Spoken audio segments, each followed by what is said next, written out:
বলিউড সেলিব্রিটিদের জমকালো জীবন যাপন নিয়ে তো আলোচনা চলতেই থাকে। কার গহনা কত টাকা, কার ব্যাগ কত দামি, কার পোশাক কোন ব্র্যান্ডের, এসব তো রোজকার ঘটনা। কিন্তু আপনি কি জানেন বলিউডের সবচেয়ে ধনী অভিনেত্রীর নাম, তার সম্পদের পরিমাণ কত?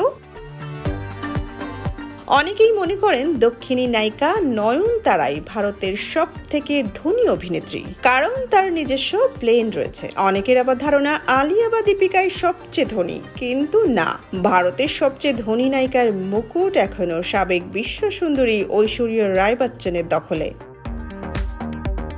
এক সংবাদ মাধ্যম প্রতিবেদনে বলা হয়েছে, চলতি বছরের হিসেব অনুযায়ী ঐশ্বরিয়ার বর্তমান সম্পত্তির পরিমাণ প্রায় 776 কোটি রুপি, যার পরিমাণ পেছনে ফেলেছেন বর্তমান সময়ের অনেক নায়িকাদেরকে। তালিকায় এরপরে নাম আসে প্রিয়াঙ্কা চোপড়ার। তার মোট সম্পত্তির পরিমাণ 620 কোটি রুপি। তৃতীয় স্থানটি দখল করেছেন আলিয়া ভাট। তার মোট সম্পত্তির পরিমাণ প্রায় 517 কোটি রুপি। চতুর্থ স্থানে আছেন করিনা কাপুর খান। তার মোট সম্পত্তির পরিমাণ 485 কোটি রুপি। এরপরে রয়েছেন দীপিকা পাডুকোন। এই অভিনেত্রীর মোট সম্পত্তির পরিমাণ 314 কোটি রুপি।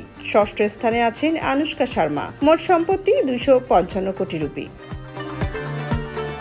ভারতের অন্যান্য ধনী নায়িকাদের মধ্যে আছেন মাধুরী দীক্ষিত নেনে, মোট সম্পত্তি 248 কোটি রুপি। কাজলের মোট সম্পত্তির পরিমাণ 240 কোটি। ক্যাটরিনা কাইফের 224 কোটি। শিল্পা শেট্টির মোট সম্পত্তি 158 কোটি। নয়নতারা ও রানী মুখার্জির সম্পত্তির পরিমাণ প্রায় সমান সমান, প্রায় 200 কোটি রুপির সম্পত্তি আছে তাদের।